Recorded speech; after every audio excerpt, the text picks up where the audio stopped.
hope everyone is well. Let me know that we should be live.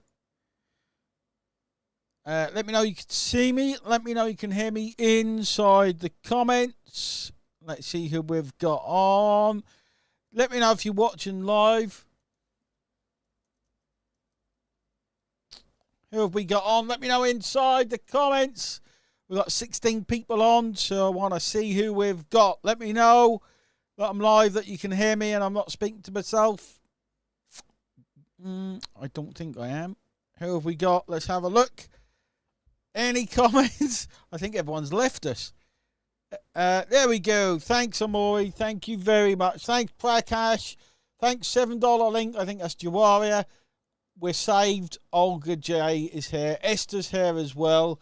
So it looks like everyone is here. Let me know if you're watching by commenting down below to this week's Mega Hot Seat. And this, how are you, Paul? Aparna, I hope you're well. Ray K, Ray, hope you're well. Philip, there's Philip. Hope everyone is well. We've got a very special treat for you tonight.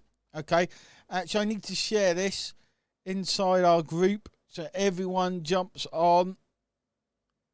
I want as many people on tonight as possible. Put that in our VIP group. Millie, how are you? George, Mega Hot Seat. You're right. Now, I've got a very special guest. He's actually been with us for 5 years, I think. Maybe he's putting his hand up like this. Five years. He's been with us for 5 years. Literally pretty much since we started OLSP. He's full of positivity.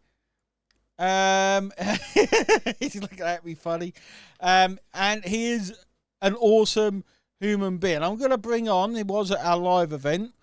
Donna says this is going to be epic. This is one of Donna's favourite people, I think, from what I gather, has been happening in our chat. So I'm going to bring in our special guest, and we're going to ask him tons of questions, okay, and see what the man, the myth, the legend, Graham has to say. How are you, Graham? I'm all right, thank you. Good. Now, yeah, not woman, Graham. This is Graham Lee, or Call Gru. me Gru. Yeah, this is Gru. Where did you get the nickname Gru from? Where did that actually come from? I did that chat GPT thing with the minions, and Gru was one of the best pictures. Okay. Okay. How Donna says, how do you stay so positive?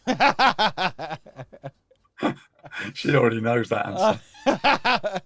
By being around your pom-poms, Donna. By being around your pom-poms. I have my moments. He has his moments. Graham definitely has his moments. So we're going to ask you some questions, Graham. Right. Okay. And I know you will go off into Netherlands, like you sometimes do, and that's perfectly fine. So let's ask Gru, and then he called you Graham then. Gru, let's ask Gru. Let's ask Gru some questions. Tell us a little bit about yourself, Gru, that maybe people don't know, and tell us your story. How you got into Philip Martin, how you became Gru. Tell us everything. Right, okay. Well, I've done lots of stuff. I started in retail and retail management. I was running my own store by the time I was 20. I got bored with that, and I joined the ambulance service and was an ambulance paramedic for 10 years. Wait, I didn't even know that. Yes, I was. Yeah. I didn't know that. I was one of the first paramedics in the UK. It was just when the paramedics started when I was in the ambulance service. Really? I didn't know that. No, it was good. That was a good job actually, until it started getting they started getting very political. That's when I left, because you were more concerned about making sure you were doing the right thing than doing the job. Got too political, yeah. Yeah, too political. Then I went and worked offshore for a little while as a medic, which was good, because in 3 months, I earned as much in a year as I would have earned in the ambulance service. Wow. It was just mad. The money was brilliant. And then when I came back from that, it was just after Piper Alpha. And the industry changed dramatically. The offshore industry changed. You just couldn't get the work because you needed more qualification. Is that the one that blew up or burnt down? Yes, it was. And I got into IT because one of my mates at the time was actually a survivor of Piper, and he was doing some other stuff, and he took me along to meet his graphic designer one day who was doing some brochures for him. And while they had their meeting, he left me in front of a Mac with Photoshop and freehand, and I'd never used them before, never even sat in front of a Mac before. When he came back, he was so impressed with what I'd done, he offered me a job. Wow. So I got into IT as a graphic designer. Really? Yeah. It must have been because you were using a Mac, I reckon. Because if you'd have used a Windows machine, I doubt that would have I'd never used anything. No. I'd not really used a computer before I started doing that. But he left me and said, right, just have a play. And when I came back, I'd done all sorts. And he said, oh, do you want a job? So I said, yeah, okay, I'll take that. Yes, please. Yeah. And he trained me up as a graphic designer. And that led to me having my own design company for a little while. And then I moved on through training people, then moved into support, project management, data analysis, all that sort of stuff. Sounds fun. At one point, for about a year and a half, I was actually Apple's customer service manager for the UK. Wow, look at you. You're like a man of myths, aren't you? I didn't know any of this about you, Gru. No. And I thought I knew everything about you. Yeah, you see. But the Apple customer service was probably one of the Hold on. jobs Was this I've done. like Apple, like the phone manufacturer, not just an Apple not just an Apple customer care? No, not like a Pink Lady or a Brayburn, the actual Apple. Okay, just clearing that up. Apple computer. And it was when it was in about 96, 97, when they were at their lowest. And I used to have to tell people that they couldn't get a refund. We would fix their crap machine. At the time they were crap. No, you can't get a refund. I learned an awful lot. We'll just super glue it together. Yeah. I learned an awful lot about customer service. Because you couldn't lose your temper. You couldn't get annoyed with anybody. You just had to try and help them. My biggest regret is not buying shares, because the shares were like $6 a share. What are they now? They're about 200 and something now. If I bought 1,000 shares then, they'd be worth a ton now. I don't know what it is. I did work it out at one point, but yeah, that's my biggest regret from there. And then I got into the online industry. I started looking at other ways to supplement my project management consultancy business with other stuff. Yeah. And I started following the likes of Brian Tracy and Jim Rohn. And I actually spent £10,000 to go on a 3-day workshop with a guy called Andrew Reynolds.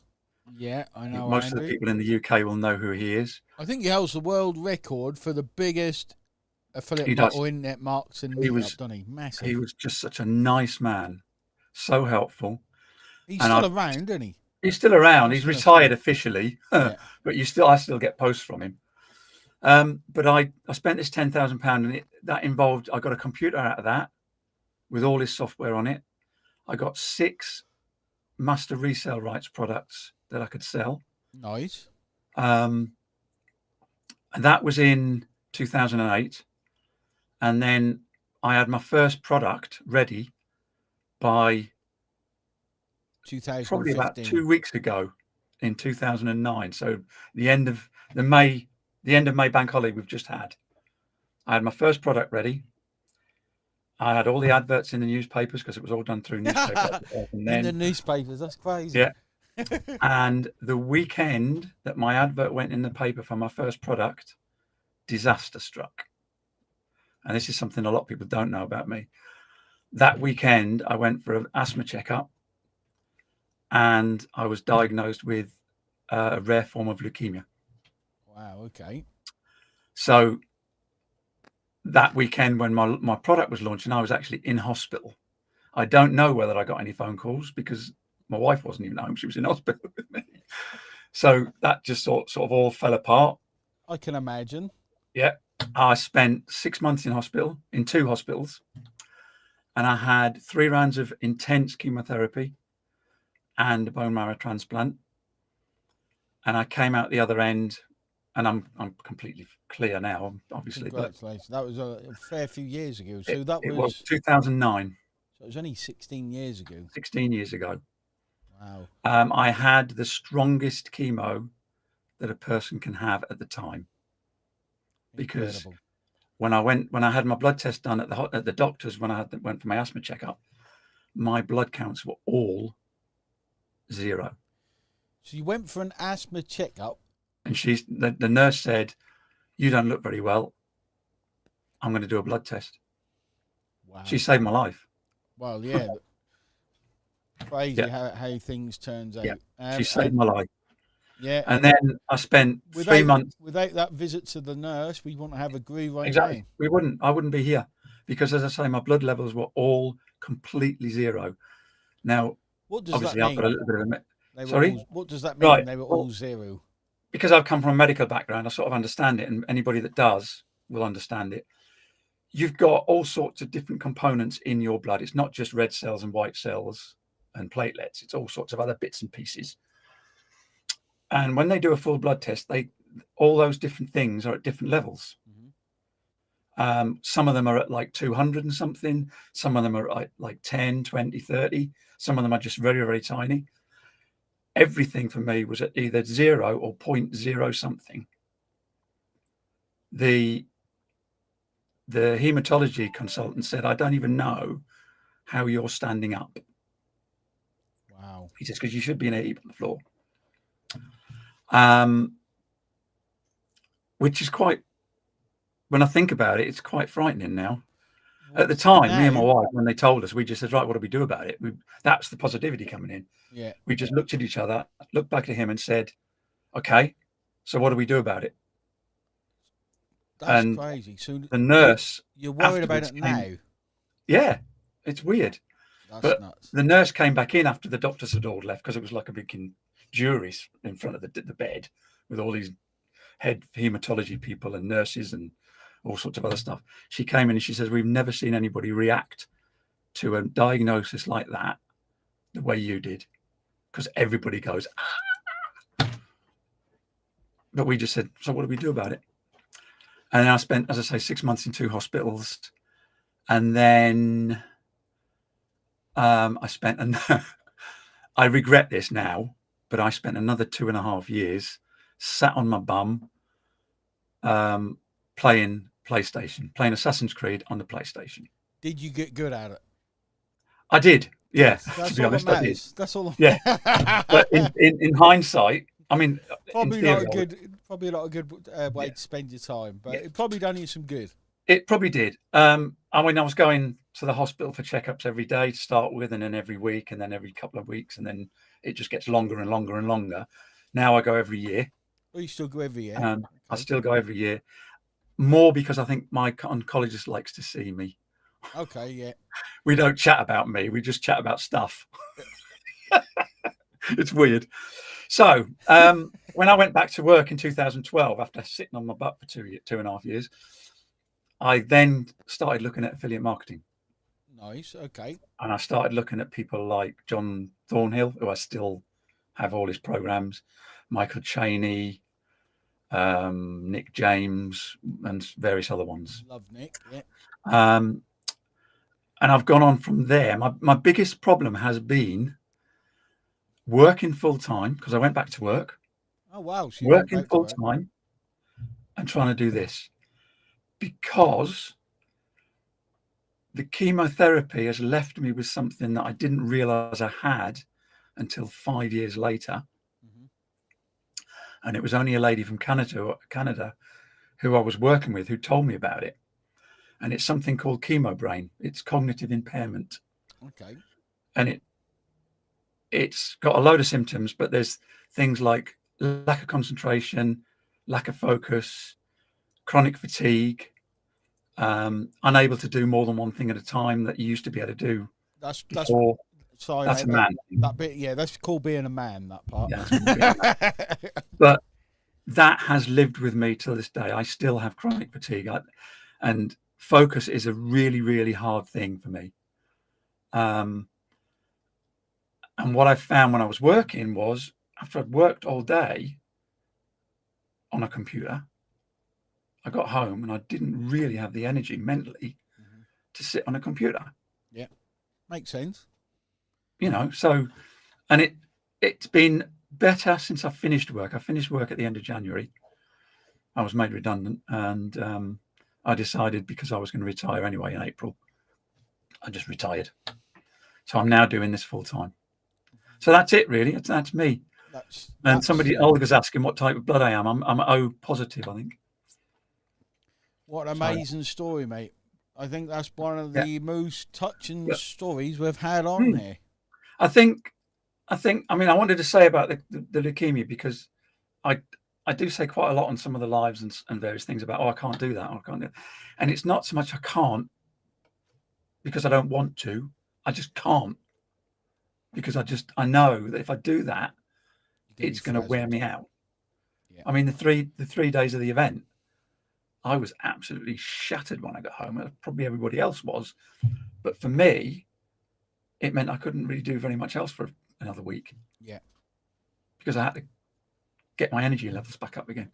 Makes sense. So that's why I say I can't do stuff. It's not because I can't. It's because I physically or mentally can't. Now it all makes sense. Yeah. Now everything makes sense. So let me ask, Gru, I nearly called you Graham again. I've got to get this Gru into my head. It's going to be hard. Donna, yeah, we can see all your hearts, Donna. We can see all of them. So let's. I've got it on the other screen as well. Yeah, let's think. What's so? I don't want to detract from your story, which I feel like I am now. What do you really like about OLSP? What attracted you to OLSP? Well, why do you still love it? Because I know you love it secretly. I know, I do. It's one of only 2 programs that I really do anything with, and the other one as well is MAP, because it's a John Thornhill product. But yeah, you know, but when I joined, I actually sort of fell into it. What the hell's this crap? No, I can't remember what it was or who it was, but I clicked on a link that somebody sent me and just joined it. And I thought, well, this looks interesting, I'll join. And I did enjoy it more at the beginning. Yeah. Because you did a lot more done for you then. Yeah. And that's where I made most of my commissions in that first. And I'll be honest, I have struggled since we've changed it. Yeah. To the new system, because one, I don't like talking to strangers. I'm all right talking to people now because I know these people, but I don't know. Have you seen some of the people? They're all a bit strange in the chat, Graham. Sorry, they're all a bit. They're not like, I know them because I've met them online already. But I mean, I was saying in the coaching call, I would quite happily, if I didn't have any responsibilities and money was no object, I would quite happily do a Jeremiah Johnson and just disappear. Who's Jeremiah Johnson? Jeremiah Johnson, most people know who Jeremiah Johnson is. He was a mountain man in America in the early, whenever it was. But he just went off into the wilderness and lived on his own. I've always felt like that. I have as well, mate. Yeah. I did it for 6 months when I first split up from my first wife. After I left the ambulance service, I did it for 6 months. Then I just disappeared, and I hardly saw anybody in that 6 months. But I would love to do it now. And then the older I get, the more I feel like that. It's called being grumpy. Yeah, I know. Oh man, but it's weird. I get it. I don't think it's weird, mate. I've done the personality thing, and I'm 100% weird. Introvert. That's the word. Introvert. Yeah. Grumpy introvert. Yeah. Anyway, we're gonna have a bit of fun, guys. I'm gonna leave the questions. to you Be guys. interesting. Donna especially. We want at least 50 questions from you. Grumpy Gru. That's got a ring to it, hasn't it? Grumpy Gru. No, it's not Grumpy Gru. Just Gru. Paul has asked how long I've been in OLSP. I've been here 5 years. 5 years. Coming up. That's crazy, isn't it? So you must have been right when we started the first site. I think I was, because I started in 2020, October 2020. So I think you've been going about a year-ish by then. Donna's asked the best question I've ever seen. The answer's yes, Donna. No matter what Grumpy Gru says, the answer's yes. I don't know if you listen. I'm going to be honest here. See? I told you. Yes, I have. I'm going to read the question out. Have you ever worn a dress? I have. When I was in the ambulance service, I lived in a place called Belford, which is way up north. It's a little tiny village. And I was in the amateur dramatics group. And as part of that, I've sung on stage solo in front of 2,000 people. I've done in a dress. In a dress. In a dress. 2,000 people in a dress. The group I was in, we did pantomime at Christmas. We did a variety show sort of in the summertime. That's what they told him. That's what I told him. They said, yeah, we've done a pantomime group. We've done a pantomime. But yeah, I've done pantomime. And I've even, this will surprise a lot of people, I've even done the Dance of the Sugar Plum Fairies in a tutu as part of the group. Yeah. And me and my first wife, we did a... Do you collect them? Sorry? Do you collect wives? How many wives? No, I've only had 2. Okay. My first wife, though, as part of the group, we did a fancy dress treasure hunt. And it wasn't just in the village, it was all over. So it was down to sea houses and little farms and stuff. And me and my wife went as St. Trinians. So I had the little short skirt on and the high heels, and that's an image I'm never going to get out of my head. So yes, I have worn a dress. That's an image. That's destroyed me. Yeah. But it was all part of the thing. I wouldn't do it now. It's not something I do sort of on a regular basis. So next time we have our event, Gru, you have to come. No. Yeah. You have to come as Gerilda. Oh man, I'm gonna have to use ChatGPT. To be honest, everybody should join a dramatic group because it's damn good fun, and you get out of your shell. Herman, hold on. Herman said it's amazing. Graham, have you worn a dress as well, Herman?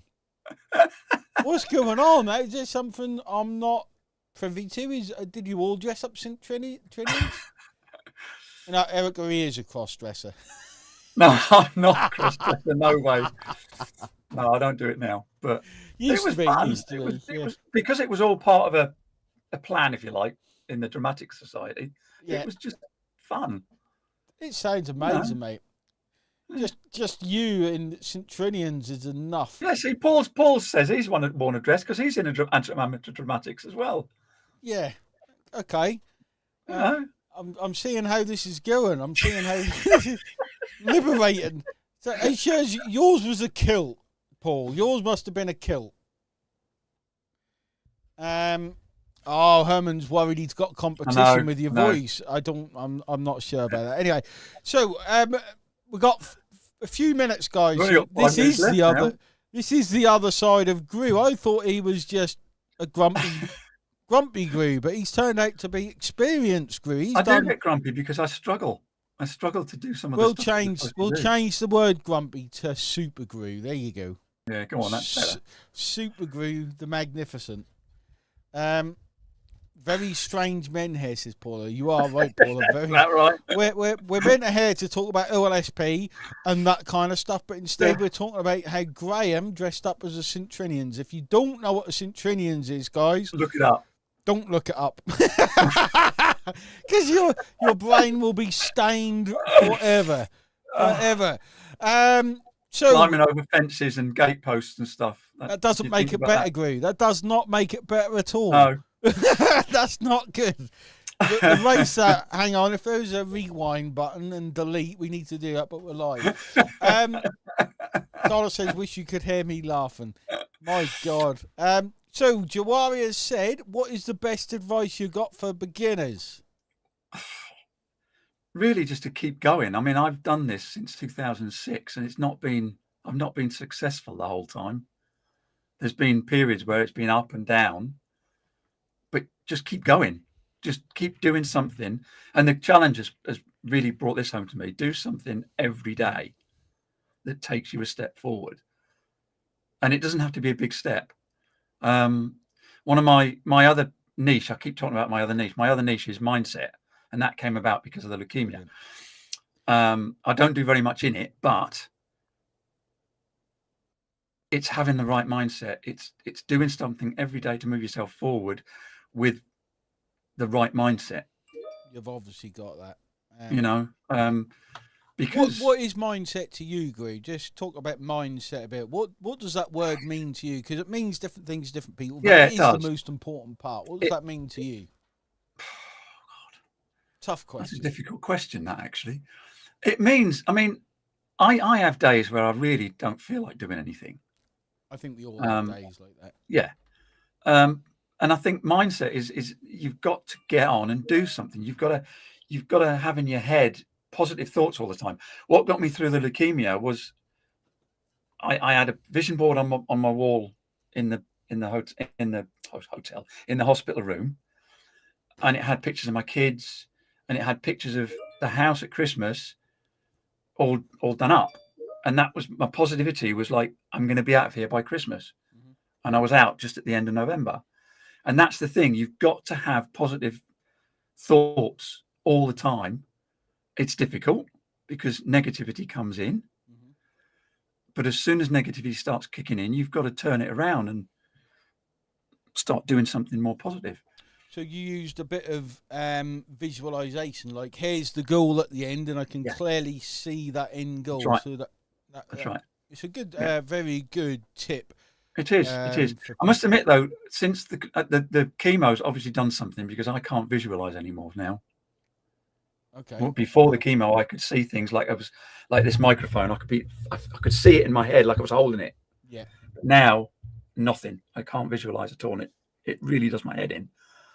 But it's the thoughts as well. It's thinking positive thoughts, not just visualizing positive thoughts, if that makes sense. Yeah, it does make sense. Yeah, mindset's a big thing. What would you say? What would you? It's the biggest thing for success, I think. What would you like? So, I'm only talking about mindset because a lot of the time you can see guys, like you can see that person's got the right mindset. This person hasn't. Mm-hmm. Okay, but what would you say to someone who needs to work on their mindset, Graham? What resources and things would you say? Because, well, one of the biggest things that helps me for the last, I've forgotten, I was going to check it before I came on. I think it's about 10 or 11 years. Mm-hmm. I have meditated every single morning. Brilliant. Because it clears all the crap out your head from the day before and gets you clear on what you want to do for that day. Mm-hmm. So there's the planning part of that.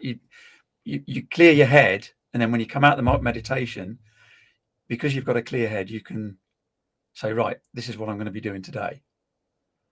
One of the quotes above my desk is from Victor Hugo. He who every morning plans the transactions of the day and follows the plan carries that thread with him throughout the day, the most busiest life.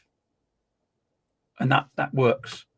Some days it doesn't work, obviously, because some days you do really feel like can't be bothered today, but you've got to push through that and just stay positive and do something. As I say, anything, small steps. Brilliant. Yep, I agree with not. Meditation is. I use the Calm app for anybody that wants to know. I have no idea what that is. The Calm app gives you a daily 10-minute meditation. Oh, Calm, CALM. CARM, CALM, yeah. Yeah. Brilliant. I've used that as well. So brilliant.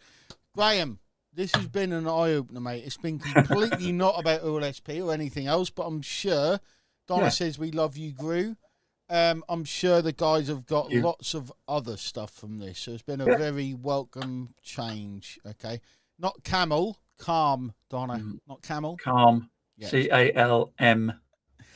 You can type in camel if you want. You might get some weird stuff come up. But the camel app, I thought he said calm app. That's what I thought he said, but he said calm. Graham, or Gru rather, it's been awesome.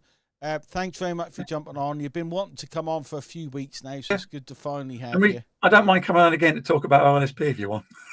Well, I think we might have to, mate, because it's meant to be about OLSP, but it's been enjoyable. It's been more like a chat show. Loved it. The code, Erica, is GRU, GRU. Okay, so GRU will be the code. Okay, Graham or Gru, thanks very much. Oh no, Paul's put some images in the blinking chat. Oh my God, what is going on? Oh my God. This is going to be like top trumps for men dressed as women. I haven't got any images of me because it was so long ago. Yes, I don't believe you just don't want to share them like I wouldn't want to. No, honestly, I don't think I've got any. No. Okay, we don't believe you, but I'll believe you. All right, thanks very much. Thank you very much, Wayne. Yeah, thanks, Gru. Thanks, everyone, for joining.